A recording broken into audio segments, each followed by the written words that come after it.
Hello everyone, সকলে নমস্কাৰ জনাই আলোত আসাম টেট 2021 নামৰ ইউটিউব চেনেলটো তৰফৰ পৰা সকলোলৈ স্বাগতম জনাই আজি গুৰুত্বপূৰ্ণ ভিডিঅ'টো আৰম্ভ কৰিব বিচাৰিছোঁ।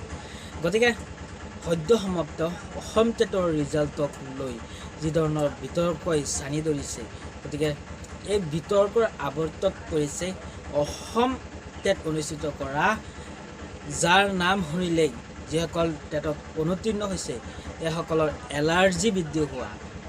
গতিকে সেইখন প্ৰতিষ্ঠান হৈছে সকলোৱে জানে, সেইখন প্ৰতিষ্ঠান আন কোনো প্ৰতিষ্ঠান নহয়, সেৱা।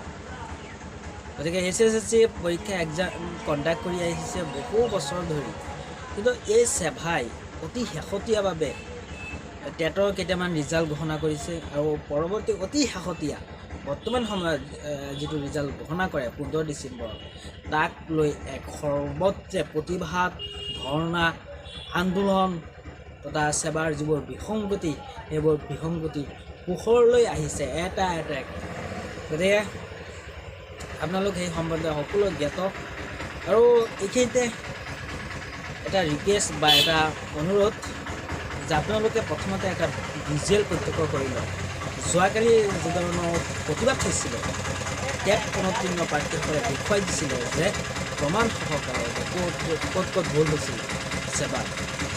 আৰু সেৱাৰ যিগৰাকী সচিব, এই সচিবগৰাকীয়ে কি মন্তব্য আগবঢ়াইছিল সেই প্ৰতিবাদস্থলীত উপস্থিত হৈ, কি আশ্বাস দিছিল প্ৰাৰ্থীসকলক।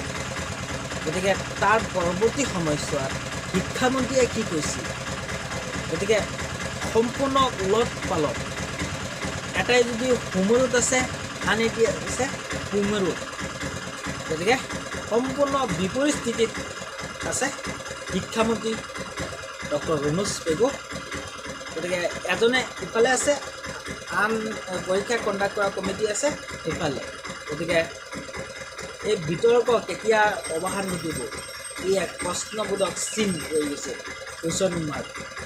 সেইকাৰণে আমি প্ৰথমতে আপোনালোকক এই ভিজুৱেলটো দেখুৱাই ল'ব বিচাৰিছোঁ যে সেৱাৰ যিগৰাকী সচিব আছে, সচিবগৰাকীয়ে প্ৰতিবাদস্থলীত উপস্থিত হৈ প্ৰাৰ্থীসকলক কি আশ্বাস দিছিল আৰু সেই আশ্বাস পূৰণ কৰিবনে? যদিহে নকৰে তেন্তে আপোনালোকে কি কৰিব? গতিকে পোনে পোনে আপোনালোকে কৈ দিছোঁ, এই যি ভিজুৱেলটো আছে সেৱাৰ সচিবগৰাকী। এনেদৰে ৰাজপথত বহি পৰে একাংশ। অৱশেষত উপায়ন্তৰ হৈ সেৱাৰ সচিবে দিলে আশ্বাস। 3 দিনৰ ভিতৰত যোগাত্মক খবৰ দিয়াৰ আশ্বাস সচিবৰ। এইবাৰ আমাৰ এনেকুৱা এটা চিষ্টেম কৰা হৈছিল যে এটা ফিজ তেওঁলোকে জমা দি উঠাৰ পাছত অনলাইন যোগে তেওঁলোকে ফিজটো জমা দিছিল আৰু তাৰপাছত আমি OMR স্ক'ৰ কাৰ্ড তেওঁলোকক আনচাৰ কিটো দি দিয়া হৈছিল। আৰু তাৰপিছত আমাৰ কিছুমান অভিযোগ উত্থাপন হৈছিল। এটা হৈছিল যে কিছুমান প্ৰশ্ন তেওঁলোকে কৈছিল, কেণ্ডিডেটে কৈছিল যে প্ৰশ্নবিলাকৰ যিবিলাক আনচাৰ আছে, আনচাৰবিলাক কাৰেক্ট নহয় বুলি জনাইছিল। আৰু কিছু সংখ্যকে কৈছিলে যে OMR যিখিনি তেওঁলোকে ডাউনলোড কৰিছিল সেইখিনি তেওঁলোকৰ নহয় বুলি অভিযোগ এটা উত্থাপন কৰিছিল। গতিকে যিখিনি আমাৰ কেণ্ডিডেট আমাৰ সেৱাৰ কাৰ্যালয়ত আহিছিল আৰু তেওঁলোকে আমাক এপ্লিকেশ্যনো দাখিল কৰিছে, সকলোৱে সেইখিনি আমি ৰিচিভ কৰিছিলোঁ। আমাক এটা অভিযোগো কৰিছে যে আমি এইখিনি কাৰো লোৱা নাছিল বুলি কৈছিলে। এনেকুৱা নহয়, আমি এপ্লিকেণ্টৰ লগতো যিখিনি মানুহ আহিছিল আমি কনফাৰেঞ্চ হলত বহি পেলাই আমি তেওঁলোকৰ লগত আলোচনা কৰিছিলোঁ আৰু তেওঁলোকৰ যি ক'ব লগা আছিল, অভিযোগখিনি আছিল, আমাক লিখিতভাৱে দিবলৈ কাৰণে তেওঁলোকক জনোৱা হৈছিল। আৰু দি উঠাৰ পাছত আমি ইতিমধ্যে এইখিনি প্ৰচেছো কৰিছোঁ। পৰীক্ষাৰ্থীসকলে বিচাৰিছে পুনৰ হ'ব লাগে টেট পৰীক্ষা, পুনৰ হ'ব লাগে উত্তৰবহী নিৰীক্ষণ। আমি পুনৰ উভতি আহিছোঁ আপোনালোকৰ সৈতে আলোচনা কৰিবলৈ আজি টেটৰ ৰিজাল্ট সম্পৰ্কে। গতিকে অতি শেহতীয়াভাৱে যি ধৰণৰ বিসংগতি দেখা দিছে সেৱাৰ টেটৰ ৰিজাল্ট সম্পৰ্কে, 2021 যি ৰিজাল্ট প্ৰকাশ কৰিছিলে। গতিকে আপোনালোকে ভিজুৱেলটো প্ৰত্যক্ষ কৰি আপোনালোকে বিশ্বাসত ল'ব পাৰিছেনে, আপোনালোকে আশ্বাসত ল'ব পাৰিছেনে যে সেৱাৰ সচিবগৰাকীয়ে যিবোৰ বাক্য আগবঢ়াইছিলে, যিবোৰ মন্তব্য আগবঢ়াইছিলে, এই মন্তব্যসমূহ পালন কৰিবনে? আৰু যদিহে কৰে সেয়া কেনেকুৱা ধৰণৰ হ'ব? ৰিএভলিউশ্যন হ'ব নে ৰি এক্সাম অনুষ্ঠিত হ'ব? গতিকে এইখিনিতে ক'ব বিচাৰিছোঁ যে ৰি এক্সাম যি আছে, পুনৰ পৰীক্ষা পতা ইমান সহজ নহয়, ইমান সহজ কথা নহয়, বহুত এটা কমপ্লেক্স বিষয়, জটিল বিষয়। গতিকে সেৱাৰ সচিবগৰাকীয়ে ৰিএভলিউশ্যন সম্পৰ্কে একো কোৱা নাই বা সিহঁতে ভাবিছে যে আমি এটা আলোচনা কৰিম আমাৰ ভিতৰতে আলোচনা কৰি তাৰ পৰৱৰ্তী সময়ত কিবা এটা ৰিজাল্ট দিম আৰু 3 দিনৰ ভিতৰত এই যে ৰিজাল্ট আছে সেৱাৰ এই ৰিজাল্ট জনাব বুলি সচিবগৰাকীয়ে কৈছে আপোনালোকে সেয়া প্ৰত্যক্ষ কৰিছে আপোনালোকৰ চকুৱে গতিকে তাত কোনো আৰু দ্বিধাবোধ নাই কিন্তু দ্বিধাবোধ এইখিনিতে যে অসম চৰকাৰৰ মাননীয় শিক্ষামন্ত্ৰী মহোদয় ডক্টৰ ৰণোজ পেগু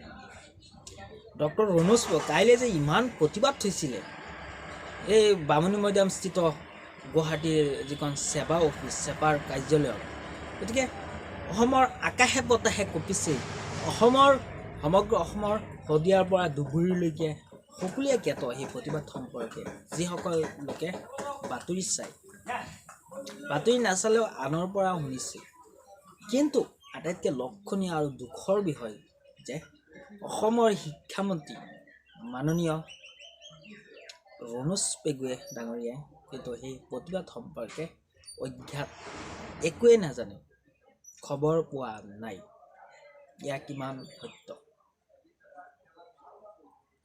ডক্টৰ ৰণোজ পেগুৱে ফেচবুকত এটা টুইট কৰিছিলে ফেচবুকত এটা পোষ্ট কৰিছিলে আৰু পোষ্টত উল্লেখ কৰিছে যে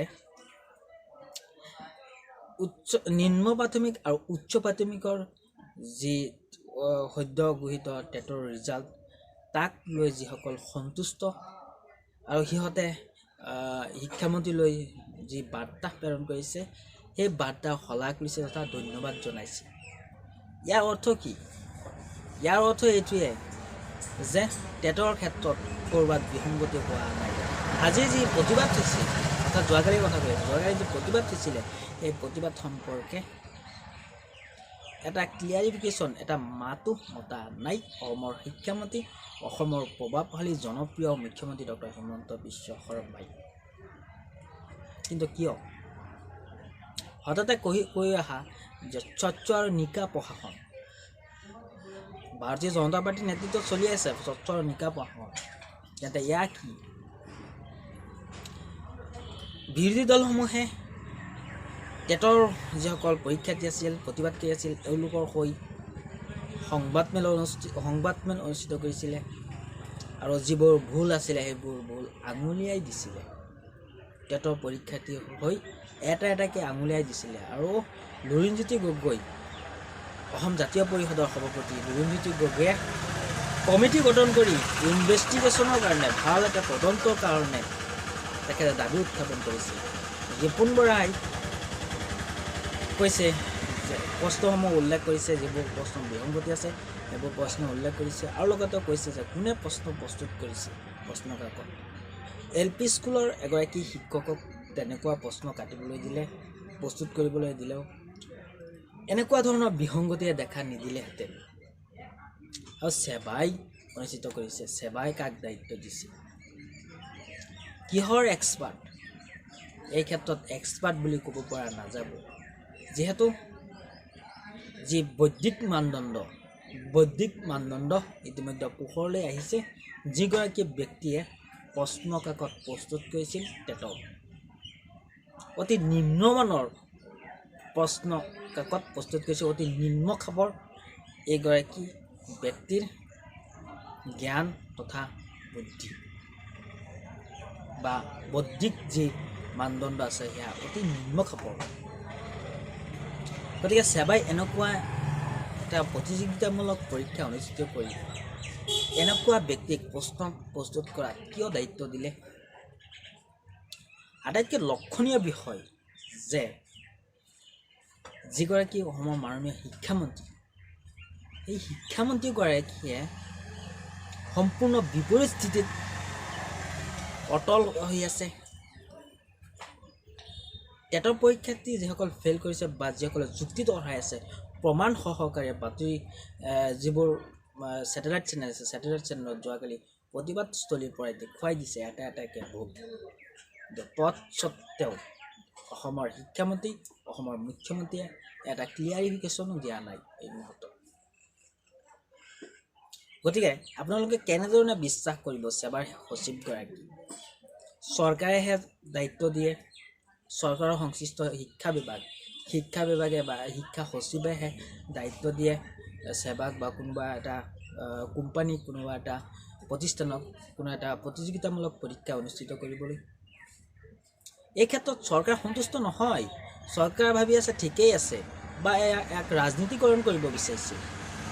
শিক্ষা ব্যৱস্থাটো, শৈক্ষিক ব্যৱস্থাটো সম্পূৰ্ণ ৰাজনীতিকৰণ কৰিব বিচাৰিছে এই ৰণোজ পেগু ডাঙৰীয়া আৰু লগতে মুখ্যমন্ত্ৰী ডক্টৰ হিমন্ত বিশ্ব শৰ্মাই।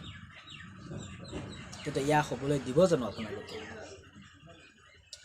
যিসকলে নেকি 5 মাৰ্ক 10 মাৰ্কৰ কাৰণে, 15-20 মাৰ্কৰ কাৰণে ফেইল কৰিছে, তেওঁলোকেহে জানে তেওঁলোকৰ ভৱিষ্যত বা জীৱনটো কেনেকৈ নিমিষতে শেষ হৈ গ'ল।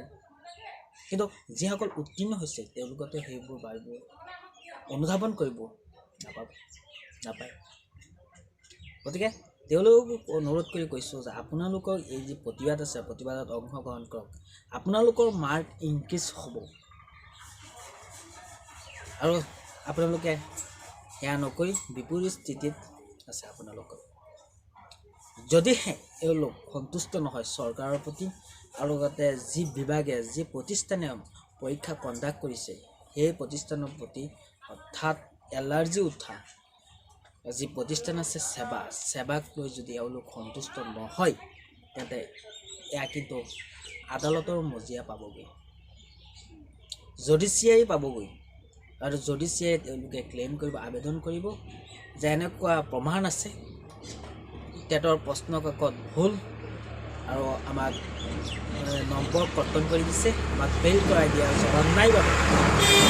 আৰু তেতিয়া ৰাজ্যিক ন্যায়ালয়ে হওক বা সৰ্বভাৰতীয় পৰ্যায়ৰ ন্যায়ালয়ে হওক, ন্যায়ালয়ে কিন্তু ন্যায় দিবলৈ বাধ্য। যদিও কোনোবা ক্ষেত্ৰত অসমৰ যি ন্যায়ালয় আছে উচ্চ শিখৰত, বা অসমৰ যি গুৱাহাটী উচ্চ ন্যায়ালয়ে ভালদৰে ৰায় প্ৰদান নকৰে বা বিচাৰ নিদিয়ে, ভালদৰে বিচাৰ ব্যৱস্থা পৰিচালনা নকৰে, তেন্তে আমাৰ সম্পূৰ্ণ আস্থা আৰু বিশ্বাস আছে যে ভাৰতৰ উচ্চতম ন্যায়ালয়, ন্যায় ব্যৱস্থাৰ একেবাৰে শিখৰত থকা, উচ্চতম শিখৰত থকা, শীৰ্ষস্থানত থকা ভাৰতৰ উচ্চতম ন্যায়ালয়ত এই বিষয়টো এপিল কৰিলে নিশ্চয় ন্যায় দিব। গতিকে আপোনালোকে এই যি শিক্ষামন্ত্ৰী, এই শিক্ষামন্ত্ৰীৰ টুইটক লৈ, এই পুস্তক লৈ মন বিহা নকৰিব, আৱেগিক নহ'ব, দুখ অনুভৱ নকৰিব। এইবোৰ ৰাজনীতিবিদ। আপোনালোকে এটা কথা জানি ল'ব যে এইবোৰ ৰাজনীতিবিদে সঁচাক মিছা কৰিব পাৰে, মিছাক সঁচা কৰিব পাৰে। তেওঁলোকৰ চাৰিত্ৰিক বৈশিষ্ট্য ইয়াৰ। গতিকে ইয়াৰ কোনো নতুন বিষয়বস্তু নহয়, ইয়াৰ পূৰ্বৰ পৰা চলি আহিছে, পৰম্পৰাগত এক ধাৰাবাহিক প্ৰক্ৰিয়া। গতিকে আমি আশা ৰাখিছোঁ যে আপোনালোকে অতি শীঘ্ৰে ন্যায় পাওক। আৰু যদিহে হাইকোৰ্ট হৈ যায়, যদিহে ছুপ্ৰিম কোৰ্ট হৈ যায়, তেন্তে কিন্তু এই যে বৰ্তমান সময়ত ৰেগুলাৰ টিচাৰৰ কাৰণে আবেদন কৰি আছে সদ্য সমাপ্ত টেট পৰীক্ষাৰ ফলাফলত পাছ কৰা কেণ্ডিডেটসকলে, কিন্তু এওঁলোকো বিপাঙত পৰিব। কিন্তু বিপাঙত কোনে নপৰে? 2019 চনত যিসকল টেটৰ পৰীক্ষাত পাছ কৰিছে কিন্তু বঞ্চিত হৈ বৰ্তমান বহি আছে, মেৰিট বেচিছত চাকৰি পোৱা নাই, সেইসকলে আবেদন কৰিব পাৰিব, বা ইয়াৰ আগৰ যিবোৰ টেটৰ কেণ্ডিডেট আছে সেইসকলে কৰিব পাৰিব। কিন্তু এওঁলোকে আবেদন কৰিলেও 2021 চনত পাছ কৰা আবেদন কৰিলেও কিন্তু সম্পূৰ্ণ পৰীক্ষাটোৱে স্থগিত ৰাখি দিব পাৰে জুডিচিয়াৰী ন্যায়ালয়ে। সেইকাৰণে আমি বাৰম্বাৰ আপোনালোককো অনুৰোধ কৰিছোঁ যে ইউনাইটেড হওক, একত্ৰিত হওক, আৰু নহ'লে বিপঙত আপোনালোকেও পৰিব, লগতে এওঁলোকতো পৰি আছেই, লগতে আপোনালোকো পৰিব। গতিকে আপোনালোকলৈ এটাই আহ্বান, যিসকল টেটত উত্তীৰ্ণ হোৱা নাই, অলপ মাৰ্কৰ কাৰণে ফেইল কৰিছে, ইয়াৰ চৰকাৰে অন্যায়ভাৱে ফেইল কৰাই দিছে। আপোনালোকক সেৱা কৰ্তৃপক্ষই অন্যায়ভাৱে ফেইল কৰাই দিছে। কি OMR ষ্ট্ৰীটৰ কথা ক'ব, কি GBD গাড়ীবোৰৰ কথা ক'ব, সকলোতে বিসংগতি, এইবোৰ কৈ শেষ নহ'ব। গতিকে আপোনালোকৰ এটাই ৰাস্তা আছে বৰ্তমান সময়ত, ন্যায়ালয়ৰ ওচৰত চপা, তাৰ বাহিৰে একোৱেই নাই। আৰু যি সেৱাৰ সচিবগৰাকী আছে, এই সচিবগৰাকীৰ কথা কেনেধৰণে আপোনালোকে বিশ্বাসত ল'ব? যিহেতু শিক্ষামন্ত্ৰী আপোনালোকৰ ফালে নাই, ইয়াৰ বিপৰীত ফালে গতি কৰি আছে শিক্ষামন্ত্ৰী মহোদয়। গতিকে এইখিনি আছিলে ভিডিঅ'টো, আৰু ভিডিঅ'টো ভাল পালে শ্বেয়াৰ কৰি দিব যাতে সকলোৱে গম পায়, এটা জনমত গঠন কৰাত সহায় হ'ব। আৰু আমি মাতিছোঁ টেটৰ কাৰণে যিসকল ফেইল কৰিছে, অন্যায়ভাৱে ফেইল কৰাই দিয়া হৈছিলে, আৰু মাতি আছোঁ আৰু মাতি যাম আগন্তুক দিনলৈকে। গতিকে আমাৰ সন্মুখত কাৰাপশ্যন নচলিব, স্বচ্ছ আৰু নিকাভাৱে প্ৰশাসন ব্যৱস্থা চলিব লাগিব।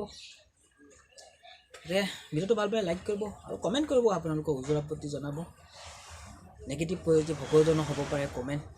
তাৰপিছত আছাম টেট 2021 নামৰ ইউটিউব চেনেলটো যদি ছাবস্ক্ৰাইব কৰা নাই ছাবস্ক্ৰাইব কৰি ল'ব, কাষত থকা বেল আইকনটো প্ৰেছ কৰি ল'ব, আৰু এনেকুৱা ধৰণৰ ভিডিঅ' পাই থাকিব একে লেঠাৰে কণ্টিনিউৱাছলি। গতিকে এইখিনি আছিলে, আৰু শেষত বিদায় ল'ব বিচাৰিছোঁ, আৰু পৰৱৰ্তী লগ পাইছোঁ আন এটি ভিডিঅ'টো সম্পূৰ্ণ চোৱাৰ বাবে এইখিনিতে সকলো ভিউৱাৰ্ছকে ধন্যবাদ জ্ঞাপন কৰিলোঁ।